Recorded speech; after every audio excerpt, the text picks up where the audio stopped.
Αυτές είναι οι εμπειρίες που τα παιδιά μας θα θυμούνται από τα σχολικά τους χρόνια. Αλήθεια, τι θυμόμαστε από τα χρόνια του σχολείου? Ποιες στιγμές έχουν χαραχθεί βαθιά στην ψυχή μας και ποιοι δάσκαλοι? Αυτή τη στιγμή είμαι πολύ χαρούμενη, γιατί προλογίζω μια πολύ αγαπημένη μου καθηγήτρια από την εποχή του μεταπτυχιακού μου στην Αμερική, την Dr Barrett. Η Dr Barrett είναι η καθηγήτρια στο Πανεπιστήμιο του Ιλλινόι, στην Urbana-Champaign, διδάσκει Μουσική Εκπαίδευση και έχει γράψει αναρρύθμιτα άρθρα και βιβλία, αλλά για μένα υπήρξε πάνω απ' όλα μέντορας και ένας άνθρωπος που μου δίδαξε επιμονή και υπομονή. Το πολύπλευρο ταλέντο της, η αγάπη της για αυτό που κάνει, ο τρόπος προσέγγισης κάθε θέματος, με βοήθησαν να εξελιχθώ ως εκπαιδευτικός μουσικής, αλλά και ως άνθρωπος. Ας την απολαύσουμε σε ένα μικρό βίντεο που ετοίμασε ειδικά για μας και μας μιλάει για τη σημασία της μουσικής εκπαίδευσης στη ζωή των παιδιών μας. Greetings. My name is Janet Revell Barret, Professor of Music Education at the University of Illinois, Urbana-Champaign. I've had the privilege of teaching at several universities in Wisconsin, Northwestern University, where I met Maria, and now Illinois. I teach courses in curriculum, research methods, philosophy, and interdisciplinary approaches to music and the arts to undergraduate and graduate students. This slide shows my beautiful campus, representing the professional ways I've seen music education as central to the lives and development of university students and school teachers over 44 years of my teaching. But now I've made a shift. This shows my personal side, as I've had the remarkable fortune to become a grandmother. Now my attention turns to the growth of these 4 children, and at the moment, especially Johnny, the one at the bottom of the screen, who just turned 5 years old and will enter public school kindergarten next fall. As a grandparent, I wonder what opportunities he will have to enjoy the arts, to follow his curiosities, to experience their joys as part of his school experience. I suspect you could make beautiful slides of the children in your lives with your hopes for their paths ahead. But schools and education at large have come upon hard times, as this quote acknowledges. We've arrived at a moment when education and educators around the world are strained and in need of support for the deepest and most important purpose of education: to build societies in which people can learn, love, and imagine more and suffer less.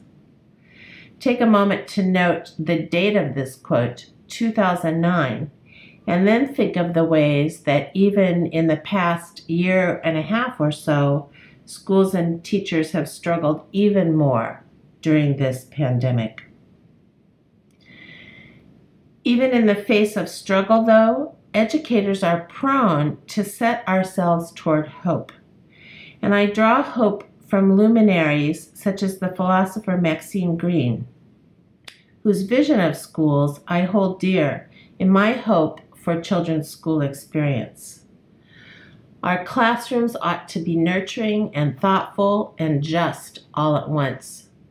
They ought to pulsate with multiple conceptions of what it means to be human and alive.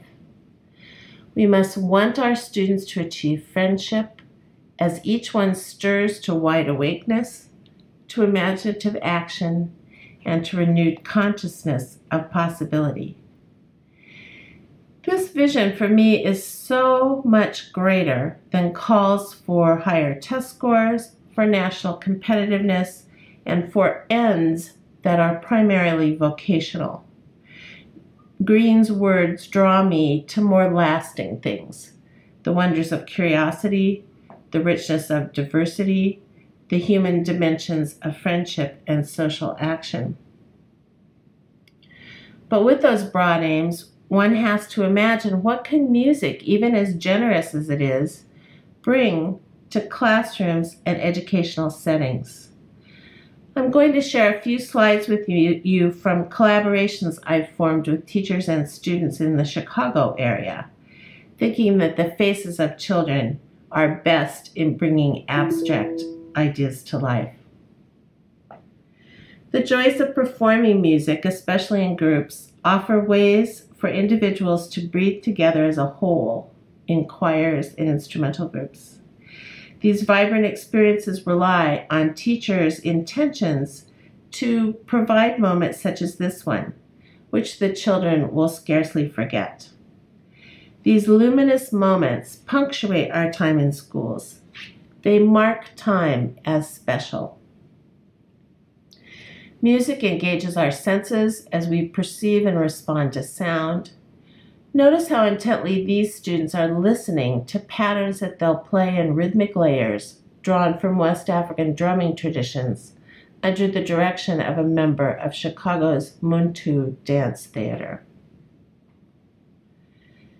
In this project, the children use whatever symbols, numbers, or letters they know to create in new combinations their own accompaniments for dancers in the school. One of my Northwestern students here is practicing supporting the children's creative decisions without taking charge herself, which is sometimes hard to do. And here's just a brief example of the ways that they represent their musical ideas in whatever fashion they can. In another cycle of this same project, musicians from Performing Arts Chicago graciously loaned a Balinese gamelan to reside in the school for 2 months. The shimmering sound, amazing playing techniques, and even the respectful approach to the gamelan itself open avenues for learning cultural traditions and their historical roots. 3 groups of children are represented here. They were divided into composers, actors, and dancers, and they illustrate how the arts inspire one another and, when combined, create amazing delight and drama. And finally, this photo reminds me of the joy that children show from feeling music's expressive forms with their entire bodies, minds, and hearts. Growth, such as the growth I showed in those photographs, requires sequential, ongoing encounters throughout the school experience. There can be no gaps. This experience actually starts from children's earliest experiences with the arts in homes and communities,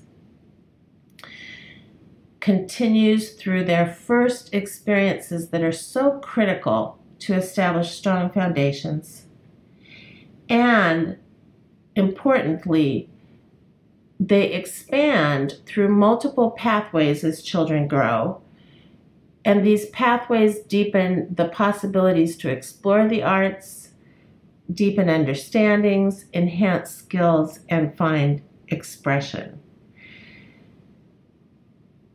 So these important avenues for children's growth and development may result in the children going on to pursue music professionally, but the key thing for me is that the arts become a central part of children's lives. I'm reminded again at the essential role that teachers play. Here, a recent class of young teachers at my university who deserve our admiration and our support for creating arts-filled experiences for children every day. And to return again to growth, that the purpose of education is really to lead to growth that in turn leads to more growth. The type of flourishing we seek in the arts also requires that communities value and support the arts through sound policies, community engagement, and parental involvement in education. So we arrive back at this important moment, this key moment in which we contemplate paths of action. In order to realize these important purposes, where people can learn, love, imagine more, and suffer less, requires us to hold these visions close and to promote creative possibilities and growth for the children you hold dear. Thank you. It is indeed a pleasure to speak to you in these brief moments.